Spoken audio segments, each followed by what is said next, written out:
Welcome back. Cabinet Office announcing today that a state-recognized funeral will be held for the late Reverend Dr. Timothy Stewart. Reverend Dr. Stewart passed on September 17th at the age of 64. He was the senior pastor of Bethel Baptist Church on Meeting Street and the first international president of the Progressive National Baptist Convention. Reverend Dr. Stewart will lie in repose in the foyer of Bethel Baptist Church from 9 a.m. to 5 p.m. on Thursday, September 30th.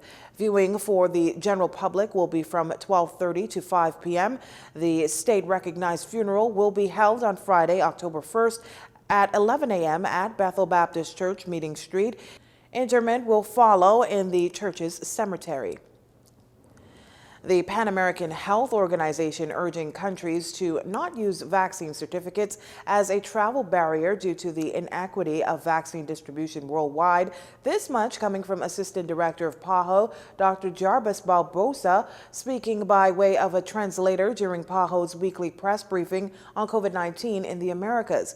This just off the heels of the United States announcing that in November, all non-U.S. citizens visiting their country will have to show proof of being fully vaccinated and a negative COVID-19 test within 3 days of travel.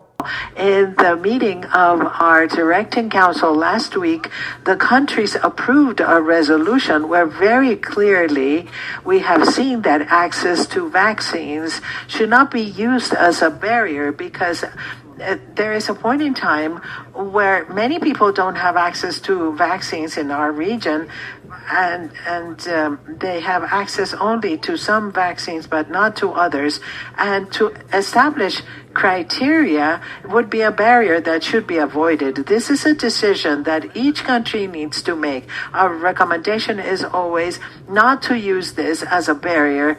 Now, there has been fear that some countries will not accept certain COVID-19 vaccines for travel. When asked if the public should consider getting a second round of vaccinations, Dr. Barbosa says this. We do not recommend to take a second vaccine. No, there's no medical need for the health of people to take other vaccines. There are no studies guaranteeing that this is a safe procedure, so we do not recommend to vaccinate twice. This is not a recommendation whatsoever. PAHO and WHO have not established any barriers for traveling for people. So this does not provide any additional protection. Dr. Barbosa says that they do not recommend having vaccine certificates or the choice of one vaccine over the other as if it's a certificate to authorize people entering a country. You're watching JCN News. Stay with us.